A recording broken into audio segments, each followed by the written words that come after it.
I think that everybody is going to be interested in how a project is performing, especially senior executives and stakeholders. And the CompTIA exam objectives do list a few tools that the project manager can use, many of which will end up being represented visually on a dashboard.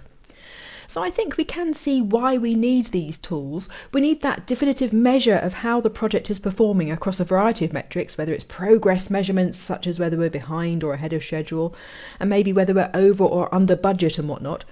So don't forget that the project management plan contains our baseline data, which we'll be using in the monitoring and controlling phase as a comparison for our performance metrics. So we want to track deviations from that project management plan, and it's also going to be useful to be able to compare progress or performance between different projects. So KPIs, or key performance indicators, allow us to put a value on something, which is much more useful than the project manager just saying, oh yeah, we're kind of on schedule. So it's this measurable value that shows us whether the project is successful in meeting performance goals or objectives. So for example, we might say that a project should be less than 10% behind the baseline schedule, or maybe that costs shouldn't exceed more than 5% of the cost baseline, for example. So those could be KPIs.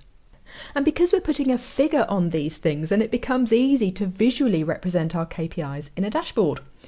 So have a look at this. I'm using Microsoft Project Online as an example here, and what you're seeing is a collection of projects in a program or a portfolio with each line item representing a project. And I can click on any one of these to drill down into the project details if I want to. But look, I've also got a rather marvellous collection of coloured circles over here which are representing my KPIs. So you can see in the schedule KPI column, for example, that this red circle is indicating that the project is at least 20% over the baseline schedule. But this project with the green circle is less than 10% over.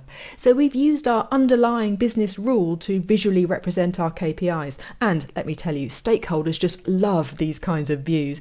It really gives them that at-a-glance information regarding project performance.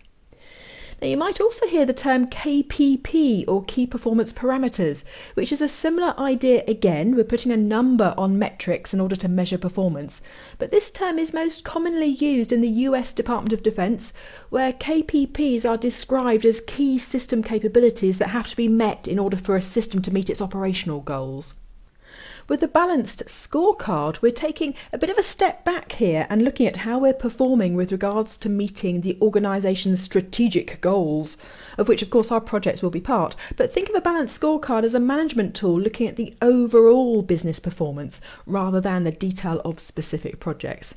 And typically it's going to measure elements from different parts of the business, such as financial goals or the customer experience or internal business processes and innovation or learning, for example. And in each of these areas we will set objectives and targets, and again you will often see these represented visually, and it could be just a simple dashboard in Excel like I've got here. So obviously there's some data behind these little trend charts and whatnot, but I'm able to understand what's working well and what's not working well in my business. Now there is an awful lot more we could say about using balanced scorecards, but for the exam you just need to make sure that you understand at a high level the scenarios in which you might need to use these different tools to measure performance. For example, senior management want to understand how your project fits into the overall company strategy and how it aligns with the organisation's goals. Which tool might you use to help you with this? Well, the answer is going to be B, a balanced scorecard. I hope this has been informative for you, and I'd like to thank you for viewing.